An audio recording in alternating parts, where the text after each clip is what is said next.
Hello friends, स्वागत है आप सभी का आपके अपने चैनल द स्टडी टॉपिक में एक नए वीडियो के साथ।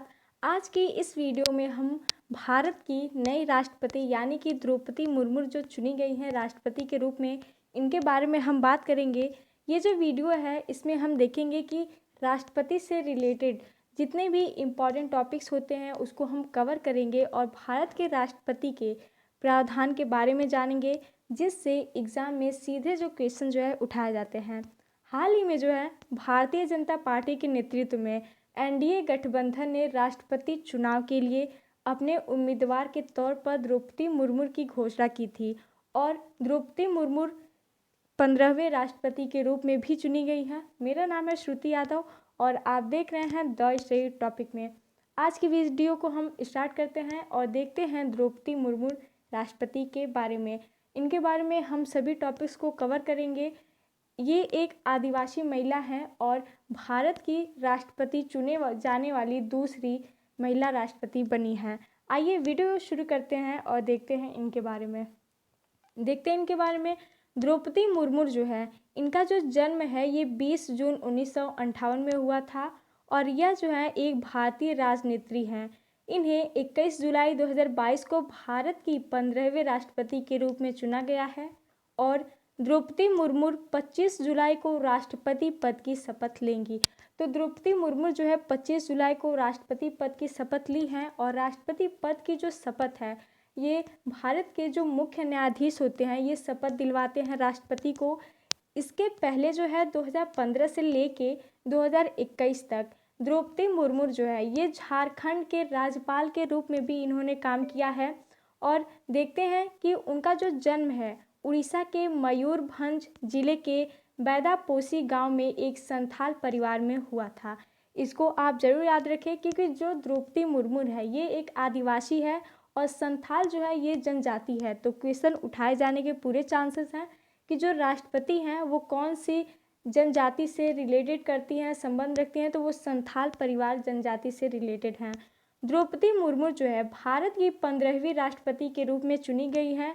वह जो है प्रतिभा पाटिल के बाद जो प्रथम राष्ट्रपति महिला थी वो प्रतिभा पाटिल थी और इसके बाद जो है भारत की दूसरी महिला राष्ट्रपति बनी है द्रौपदी मुर्मू और भारत के राष्ट्रपति के रूप में चुनने जाने वाली पहली आदिवासी महिला भी हैं द्रौपदी मुर्मू।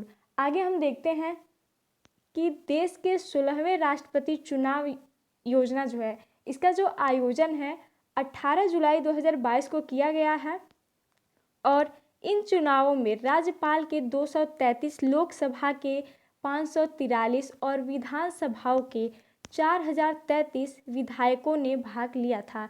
ये जो छोटे छोटे जो राज्यसभा के विधायक हैं, सदस्य हैं, इसको आप जरूर याद रखें क्योंकि राज्यसभा से 233, लोकसभा से 543 और विधानसभा से 4033 विधायकों ने इस योजना में जो है भाग लिया था।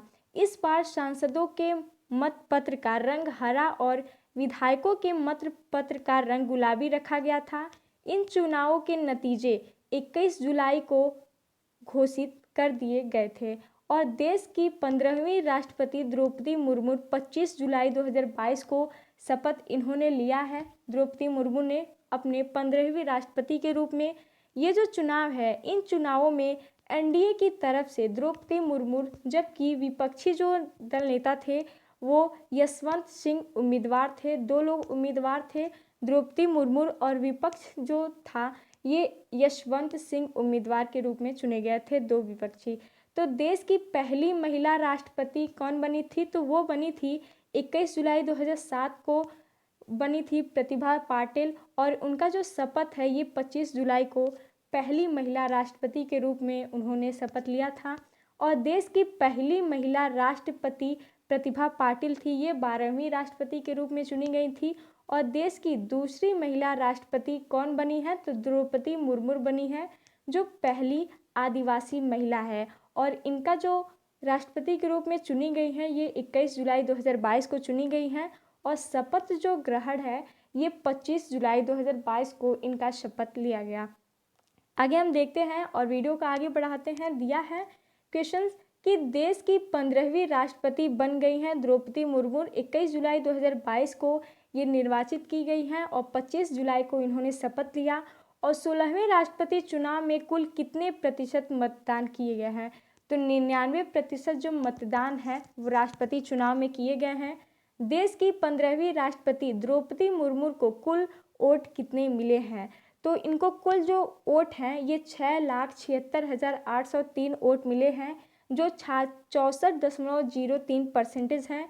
और जो विपक्ष के नेता थे, राष्ट्रपति के जो रूप में विपक्षी उम्मीदवार थे, ये यशवंत सिन्हा को जो है 3,80,177 वोट मिले, जो 35.97% थे। 16वें राष्ट्रपति चुनाव में कुल कितने सांसदों और विधायकों ने भाग लिया है? तो 4,754 लोगों ने जो है ये सांसद और विधायकों ने भाग लिया है, जो कुल 4809 में से हैं। वर्तमान में देश में कुल कितने विधायक हैं? ये जो छोटे छोटे क्वेश्चन हैं ये एग्जाम में पूछे जाने के पूरे चांसेस हैं, तो वीडियो को ज़रा भी स्किप ना करें और एक एक पॉइंट्स को हम ध्यान में रख के चलेंगे। तो वर्तमान में जो देश के कुल विधायक हैं ये 4033 हैं। 16वें राष्ट्रपति चुनाव में 3991 विधायकों ने मतदान किए हैं। वर्तमान में देश में कुल सांसद कितने हैं? तो 776 जो हैं कुल सांसद वर्तमान में देश में उपस्थित हैं। और 16वें राष्ट्रपति चुनाव में 763 सांसदों ने जो है मतदान किया है। 16वें राष्ट्रपति चुनाव में किन राज्यों के विधानसभा सदस्यों ने 100% मतदान किए हैं? तो छत्तीसगढ़, गोवा, गुजरात, हिमाचल प्रदेश, केरल, कर्नाटक, मध्य प्रदेश, मणिपुर, मिजोरम, पांडुचेरी, सिक्किम, तमिलनाडु के विधानसभा के जो सदस्य थे, इसमें जो है राज्य विधानसभा के सदस्यों ने जो है इन राज्यों से 100% जो है मतदान किए हैं। आगे हम देखते हैं इसके बारे में कि 16वें राष्ट्रपति चुनाव के लिए मुख्य निर्वाचन अधिकारी बनाए गए थे। तो पीसी मोदी जो है महासचिव राज्यसभा के रूप में मुख्य निर्वाचन अधिकारी के रूप में चुने गए हैं। और चुनाव आयोग के द्वारा देश के 16वें राष्ट्रपति चुनाव के लिए अधिसूचना जारी की गई है। तो 15 जून 2022 को ये अधिसूचना जारी की गई थी चुनाव आयोग के द्वारा। भारतीय जनता पार्टी ने 16वें राष्ट्रपति चुनाव के लिए उम्मीदवार बनाया था। तो द्रौपदी मुर्मू को जो है ये भारतीय जनता पार्टी एनडीए के रूप में गठबंधन के द्वारा राष्ट्रपति चुनाव के लिए अपने उम्मीदवार के तौर पर द्रौपदी मुर्मू की जो घोषणा है की गई थी। और झारखंड की प्रथम महिला राज्यपाल कौन थी? तो द्रौपदी मुर्मू जो है ये झारखंड की राज्यपाल के रूप में इन्होंने कार्य किया है। और ये जो है प्रथम महिला राज्यपाल है झारखंड की द्रौपदी मुर्मू, जिनका जो कार्यकाल है 2021 तक चला था। राज्यपाल के रूप में इन्होंने कार्य किया था। विपक्ष की तरफ से राष्ट्रपति पद के लिए उम्मीदवार बनाया गया था, तो ये यशवंत सिन्हा को बनाया गया था। यशवंत जो सिन्हा है ये पूर्व वित्त मंत्री हैं। राष्ट्रपति या उपराष्ट्रपति के चुनाव का आयोजन किया जाता है। तो भारतीय निर्वाचन आयोग के द्वारा जो है राष्ट्रपति और उपराष्ट्रपति के चुनाव का आयोजन जो है किया जाता है। किस राज्य की विधानसभा ने दूसरी बार 16वें राष्ट्रपति चुनाव में भाग नहीं लिया? तो जम्मू कश्मीर जो विधानसभा जो है इसने जो है दूसरी बार विधानसभा में 16वें राष्ट्रपति चुनाव में भाग नहीं लिया। जम्मू कश्मीर विधानसभा ने। भारत के 14वें राष्ट्रपति रामनाथ कोविंद का कार्यकाल समाप्त हो रहा है। तो जो रामनाथ कोविंद है, पूर्व राष्ट्रपति रामनाथ कोविंद के द्रौपदी मुर्मू ने इनकी जो जगह ली है, राष्ट्रपति के रूप में चुनी गई हैं। और इनका जो कार्यकाल है रामनाथ कोविंद का, इनका कार्यकाल 24 जुलाई 2022 तक इनका जो कार्यकाल था। और वर्तमान में जो द्रौपदी मुर्मू है ये राष्ट्रपति के रूप में 25 जुलाई 2022 को इन्होंने अपनी शपथ ली है। आगे हम देखते हैं इसके बारे में कि राष्ट्रपति या उपराष्ट्रपति पद का चुनाव लड़ने के लिए नामांकित राशि कितनी होती है? तो 15,000 राशि जो होती है रुपए, 15,000 रुपये की जो राशि होती है ये राष्ट्रपति और उपराष्ट्रपति पद के चुनाव लड़ने के लिए ये नामांकित राशि होती है। भारत के संविधान के किस अनुच्छेद के अनुसार निवर्तमान राष्ट्रपति के कार्यकाल की समाप्ति से पहले नए राष्ट्रपति का चुनाव पूरा करना आवश्यक है? तो अनुच्छेद 62 के अंतर्गत जो है वर्तमान में राष्ट्रपति के कार्यकाल की समाप्ति से पहले नए राष्ट्रपति का चुनाव को पूरा करना आवश्यक होता है। इसका जो प्रावधान उल्लेख है ये अनुच्छेद 62 में किया गया है। भारत के राष्ट्रपति और उपराष्ट्रपति के चुनाव के संचालन का अधिक्षण, निर्देशन और नियंत्रण भारत निर्वाचन आयोग में निहित है। ये जो है संविधान के अनुच्छेद 324 में राष्ट्रपति और उपराष्ट्रपति चुनाव अधिनियम 1952 तथा राष्ट्रपति और उपराष्ट्रपति चुनाव अधिनियम जो है 1974 के अनुसार ये जो है प्रावधान उल्लेख किया गया है। राष्ट्रपति और उपराष्ट्रपति चुनाव के लिए मतदान किया जाता है। तो संसद भवन नई दिल्ली में जो है इसके लिए मतदान किए जाते हैं राष्ट्रपति और उपराष्ट्रपति चुनाव के लिए। राष्ट्रपति उम्मीदवार के नामांकन पत्र में कितने प्रस्तावक व कितने समर्थकों ने हस्ताक्षर होने चाहिए। तो राष्ट्रपति का जो उम्मीदवार होता है ये नामांकन एक पत्र प्रस्तावित किया जाता है और इसमें जो है प्रस्तावक के रूप में कम से कम 50 मतदान और समर्थन के रूप में कम से कम अन्य 50 निर्वाचन को जो है हस्ताक्षर करना अनिवार्य होता है। 16वें उपराष्ट्रपति चुनाव के लिए मुख्य निर्वाचन अधिकारी कौन बनाया गया है? तो उत्पल कुमार सिंह जो है ये लोकसभा महासचिव हैं और इनको जो है 16वें उपराष्ट्रपति चुनाव के लिए मुख्य निर्वाचन अधिकारी बनाया गया है। विपक्ष की उपराष्ट्रपति पद के उम्मीदवार कौन थे? तो मार्गरेट अल्वा जो है ये उपराष्ट्रपति पद की उम्मीदवार की विपक्षी नेता थी। मार्गरेट अल्वा, इनके बारे में हम जानते हैं कि मार्गरेट अल्वा कौन है। तो मार्गरेट अल्वा जो है इनका जो जन्म है 14 अप्रैल 1942 को मंगलुरु में हुआ था। वर्ष 1974 में पहली बार राज्यसभा की सदस्य बनी थी और 6 साल के 4 कार्यकाल को पूरा किया था। 1999 में लोकसभा के लिए भी ये चुनी गई थी। मार्गरेट अल्वा जो है 1999 में लोकसभा के लिए चुनी गई थी। एनडीए की तरफ से उपराष्ट्रपति उम्मीदवार कौन थे? तो जगदीप धनखड़ जो है ये पश्चिम बंगाल के गवर्नर जो है ये एनडीए की तरफ से उम्मीदवार उपराष्ट्रपति के रूप में चुने गए थे। जगदीप धनखड़ जो है ये राजनीति की शुरुआत जनता दल से की और 1989 में झुंझुनू से सांसद बने।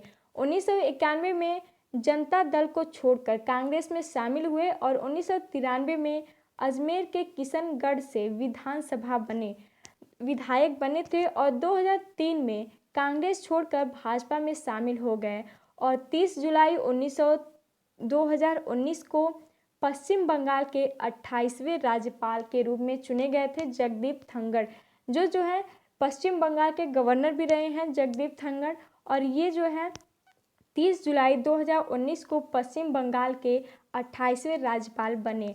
चुनाव आयोग के द्वारा जो है देश के उपराष्ट्रपति चुनाव के लिए अधिसूचना जारी की गई थी। तो 5 जुलाई 2022 को जो है चुनाव आयोग के द्वारा देश के उपराष्ट्रपति चुनाव के लिए एक अधिसूचना जारी की गई थी।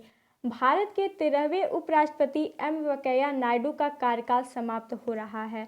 तो 10 अगस्त 2022 को जो है ये भारत के 13वें जो उपराष्ट्रपति हैं एम वेंकैया नायडू, इनका जो कार्यकाल है ये 10 अगस्त 2022 को समाप्त होगा और 16वें उपराष्ट्रपति चुनाव आयोजन किया जाएगा। तो कब किया जाएगा? तो 6 अगस्त जो है 2022 को जो है ये 16वें उपराष्ट्रपति चुनाव आयोजित किया जाएगा। आगे हम बढ़ते हैं और देखते हैं इसके बारे में कि 16वें उपराष्ट्रपति चुनाव 2022 के लिए निर्वाचन मंडल में कौन कौन शामिल होंगे। देखते हैं हम इसके बारे में कि संसद के दोनों सदनों से यानी कि राज्यसभा और लोकसभा के जो दोनों सदन हैं 278 सदस्य शामिल होंगे, जिसमें जो है राज्यसभा के 233 निर्वाचित सदस्य, राज्यसभा के 12 मनोनीत सदस्य और लोकसभा के 543 निर्वाचित सदस्य जो हैं इस निर्वाचन मंडल में शामिल होंगे। भारत के संविधान के किस अनुच्छेद के अनुसार जो है निवर्तमान उपराष्ट्रपति के कार्यकाल की समाप्ति से पहले नए उपराष्ट्रपति का चुनाव करना आवश्यक होता है? तो अनुच्छेद 68 में ये उल्लेख किया गया है कि जो उपराष्ट्रपति हैं इनके कार्यकाल की समाप्ति होने से पहले नए उपराष्ट्रपति का चुनाव पूरा करना आवश्यक होता है। तो उपराष्ट्रपति उम्मीदवार के नामांकन पत्र में कितने प्रस्तावक व कितने समर्थकों के हस्ताक्षर होना चाहिए? तो प्रस्तावक के रूप में कम से कम 20 मतदाता और समर्थक के रूप में कम से कम अन्य 20 निर्वाचक जो है इस समर्थक में हस्ताक्षर जरूरी होने चाहिए। और विधायकों के वोट का मूल्य किस में निर्भर करता है? तो अलग अलग राज्यों की जनसंख्या पर विधायकों के वोट का मूल्य निर्भर करता है। विधायक के वोट का मूल्य ज्ञात कैसे किया जाता है? तो राज्य की वर्ष 1971 की जनसंख्या के आधार पर कुल जनसंख्या के विधायकों की संख्या से विभाजित करके तथा प्राप्त भागफल को 1000 से विभाजित करके निर्धारित किया जाता है, मूल्य ज्ञात किया जाता है विधायक के वोट का। देश में जो है कुल निर्वाचित सांसद कितने हैं? तो 776 जो है कुल निर्वाचित सांसद हैं, जो 543 लोकसभा सांसद और 233 राज्यसभा सांसद से निर्वाचित सांसद होते हैं। आगे हम देखते हैं इसके बारे में कि सबसे अधिक जनसंख्या वाले राज्य उत्तर प्रदेश में प्रत्येक विधायक के लिए सबसे अधिक वोट मूल्य क्या है? तो 208 प्रति विधायक जो है ये उत्तर प्रदेश राज्य से प्रत्येक विधायक के लिए सबसे अधिक वोट मूल्य में रहे हैं। सबसे कम जनसंख्या वाले राज्य यानी कि सिक्किम राज्य में एक विधायक के वोट का मूल्य क्या रहा है? तो मात्र 7 वोट जो हैं ये एक विधायक वोट का मूल्य रहा है सिक्किम राज्य में। और सिक्किम राज्य में जो है सबसे कम जनसंख्या वाले सिक्किम राज्य में विधायक के वोट मात्र 7 रहे हैं। भारत में वर्तमान में विधायकों की कुल संख्या कितनी है? तो 4033 जो है ये भारत में वर्तमान में विधायकों की कुल संख्या है। राष्ट्रपति तथा उपराष्ट्रपति का निर्वाचन किसके द्वारा किया जाता है? तो अनुपातिक प्रतिनिधित्व पद्धति के अनुसार जो है एकल संक्रमणीयता मत के द्वारा जो है राष्ट्रपति और उपराष्ट्रपति का चुनाव या निर्वाचन किया जाता है। 2 केंद्र शासित राज्यों के एनसीआर दिल्ली और पांडुचेरी के विधानसभाओं के सदस्य राष्ट्रपति के निर्वाचन मंडल में शामिल किए गए थे। ये किस में लिखा गया है? तो 17वें संविधान संशोधन अधिनियम 1992 के द्वारा जो है ये निर्वाचन मंडल में शामिल किया गया है। और राष्ट्रपति या उपराष्ट्रपति के निर्वाचन से उत्पन्न या सशक्त सभी शंकाओं और विवादों की जांच और विनिश्चित उच्चतम न्यायालय द्वारा किया जाता है। और उसका जो विनिश्चित अंतिम होगा ये किसमें किया गया है? तो संविधान के अनुच्छेद 71(1) के अनुसार जो है ये प्रावधान किया गया है कि राष्ट्रपति और उपराष्ट्रपति के निर्वाचन में जो उत्पन्न सभी शंकाएं और विवाद होगा इसका जो जांच है ये उच्चतम न्यायालय के द्वारा किया जाएगा। आगे हम देखते हैं इसके बारे में कि 2 बार राष्ट्रपति पद हेतु निर्वाचन किए गए राष्ट्रपति कौन थे? तो डॉक्टर राजेंद्र प्रसाद जो है ये वर्ष 1992 एवं 1957 में 2 बार राष्ट्रपति पद के रूप में निर्वाचित किए गए थे। और ये जो है भारत के प्रथम राष्ट्रपति के रूप में भी चुने गए हैं। डॉक्टर राजेंद्र प्रसाद ये प्रथम राष्ट्रपति हैं। निर्विरोध निर्वाचन होने वाले राष्ट्रपति कौन थे? तो एस संजीव रेड्डी जो है वर्ष 1977 में ये निर्विरोध निर्वाचन होने वाले राष्ट्रपति थे, यानी कि इनके विरोध में विपक्ष में कोई भी राजनेता नहीं था और ये निर्विरोध निर्वाचन होने वाले राष्ट्रपति थे एस संजीव रेड्डी 1977 में। डॉक्टर सर्वपल्ली राधाकृष्णन के पश्चात दूसरे ऐसे उपराष्ट्रपति जिन्होंने लगातार 2 बार कार्यकाल पूरे किए हामिद अंसारी जो हैं इन्होंने 2 बार लगातार कार्यकाल को पूरा किया, वर्ष 1907 से 12 तक और वर्ष 2012 से 2017 तक। राष्ट्रपति निर्वाचन होने का पात्र तभी होगा जब वो कुछ कंडीशंस को यानी कि उसमें जितनी भी योग्यता होती है उसको पूरा करेगा। तो राष्ट्रपति निर्वाचन होने के लिए वह जो है भारत का नागरिक होने चाहिए, उसकी जो उम्र है 35 वर्ष आयु की पूरी कर चुका हो और लोकसभा का सदस्य निर्वाचन होने के लिए उत्तरदायी हो, योग्य हो। और उपराष्ट्रपति निर्वाचन होने के लिए क्या पात्रता होनी चाहिए? वह जो है भारत का नागरिक होना चाहिए, उसकी जो उम्र है 35 वर्ष की पूरी होनी चाहिए और राज्यसभा का सदस्य निर्वाचित होने के लिए अर्हता यानी कि योग्यता रखता हो। राज्यसभा का पदेन सभापति कौन होता है? तो उपराष्ट्रपति जो है ये राज्यसभा का पदेन सभापति होता है। भारत के सबसे कम उम्र के राष्ट्रपति कौन थे? तो नीलम संजीव रेड्डी जो है ये 6वें राष्ट्रपति थे जो सबसे कम उम्र के राष्ट्रपति थे। राष्ट्रपति का वेतन कितना होता है? तो 5 लाख रुपए जो है ये राष्ट्रपति का वेतन होता है। उपराष्ट्रपति का वेतन 4 लाख होता है। राष्ट्रपति को शपथ कौन दिलाता है? तो मुख्य न्यायाधीश जो है ये राष्ट्रपति को शपथ दिलाता है और उपराष्ट्रपति को जो शपथ है ये राष्ट्रपति दिलाता है। इसके साथ ही हमारी वीडियो खत्म होती है। अगर आपको हमारी वीडियो पसंद आई हो तो वीडियो को लाइक और शेयर ज़रूर करें और कमेंट बॉक्स में हमें ज़रूर बताएं कि आपको हमारी वीडियो कैसी लगी। Thank you.